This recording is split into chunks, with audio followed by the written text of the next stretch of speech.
જય સરદાર, જય મા ઉમા ખોડલ. મેં હમણાં જ એક મીડિયા પત્રકાર બેનનો વિડીયો જોયો. એમાં અમારા ગોંડલના ભાઈ મેડમને એમ કહે છે કે તમે ગોંડલ આવો, હું તમને બતાવું ગોંડલમાં કેવું શું ચાલે છે.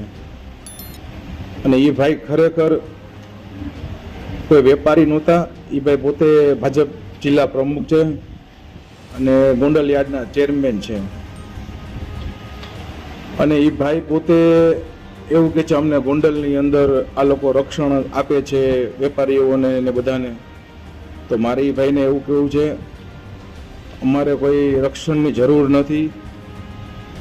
અને એ ભાઈ પોતે પછી એમ કે હું પટેલ સમાજમાંથી બોલું છું. એટલે ભાઈ તું કયા સમાજમાંથી આવે બધાને ખબર જ છે. અને પટેલ સમાજને કોઈની રક્ષણની જરૂર નથી. અને પટેલ સમાજ પોતે પોતાનું રક્ષણ કરી શકે છે. એટલે ભાઈ અમારે કોઈની રક્ષણની જરૂર નથી. અને તું એમ કહેતો હોય ભાઈ કે અમારા ગોંડલમાં આવો બતાવું, હું બેનને ખુલ્લું ચેલેન્જ કરીને કહું છું બેન તમે હું તમારા ભેગો આવીશ કે ગોંડલની અંદર આવો શું કામ ચાલે છે. રક્ષણની તો આ લોકોને એને જરૂર છે, કારણ કે જેને 2 નંબરના કામ કરવા છે ને એની રક્ષણની જરૂર છે. અમારે કોઈને રક્ષણની જરૂર નથી. આ પોતે જે ભાઈએ બેન હારે વિડીયો જે કર્યો છે ને, વાત કરેલી છે ને જે મીડિયા સાથે, બેન એ ભાઈ પોતે એક ડમી કાર્ડનો વિદ્યાર્થી છે. અને બીજું જ્યારે કોરોના ટાઈમમાં હતો ને ત્યારે રેમડેસિવિર ઇન્જેક્શન આ ભાઈએ કેટલા રૂપિયામાં વેચેલા છે. અને ગોંડલ યાર્ડની અંદર પોતે ભાઈએ કેટલું કૌભાંડ, ડુંગળીનું સબસિડીનું કૌભાંડ, અને જે હમણાં ગોંડલની યાર્ડની અંદર મૂત્રળી બનાવેલી છે એનું પણ એના કૌભાંડ બહુ મોટું કરેલું છે. એટલે એ ભાઈ પોતે જે ખોટું કામ કર્યું છે ને એટલે એને પોતાને રક્ષણની જરૂર છે. એટલે અમારે કોઈ અમારા સમાજને જરૂર નથી કોઈ રક્ષણની. અમારો સમાજ પોતાનું રક્ષણ કરવા માટે સક્ષમ છે. એટલે બીજી વસ્તુ